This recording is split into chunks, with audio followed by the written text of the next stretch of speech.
ખેડૂત મિત્રો, આજે આપણે રેમિક 5નું ફિલ્ડ જોવા માટે પ્રત્યક્ષ ખેડૂતના ખેતર ઉપર આવ્યા છીએ. તો રેમિક 5 જે વેરાયટી આપણી જીરાની અંદર ખૂબ જ ફેમસ છે, તો એની શું શું ખાસિયત છે અત્યારે આપણે ફિલ્ડની અંદર જોવાનું છે. પહેલો તો તમે ફિલ્ડની અંદર જુઓ, એક એક છોડવાનો ગ્રોથ જુઓ તમે, એની ડાળી, પછી એની સબ બ્રાન્ચ એટલી બધી જોરદાર છે કે આખા છોડવા આમ આખા ખેતર ફૂલ ભરાઈ ગયા છે. બીજું અંદર જે ઓફ ટાઈપ કહેવાય, એ તમે આખા ખેતરની અંદર આંટો મારો તો તમને એક પણ છોડવો ઓફ ટાઈપનો દેખાતો નથી મિત્રો. અને આ જે રેમિક 5 વેરાયટી છે એ એક તો એને પટ એવો મારીને આપણે બીજ આપવામાં આવે છે, વિટાવેક્સ અને અલ્ટીમાનો પાવડરનો, તો એનાથી વહેલો ઉગાવવા આવે છે. 8 થી 10 દિવસની અંદર કમ્પ્લીટલી ઉગી જતું હોય છે.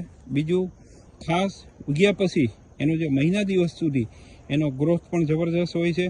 અને ખાસ જ્યારે રોગ જીવાત સામે લડવાની વાત આવે ત્યારે પણ આ રેમિક 5 ખૂબ જ સશક્ત વેરાયટી છે. અને આજે જીરું આપણું 75 દિવસનું થયું છે, તો આખા ખેતરની અંદર તમે જુઓ, જીરાનું આખું ફિલ્ડ જબરજસ્ત દેખાઈ રહ્યું છે. તો મિત્રો, ખાસ મારી નમ્ર વિનંતી છે કે જીરું જ્યારે તમારે વાવવાનું હોય તો રેમિક 5 ખાસ તમે વાવજો.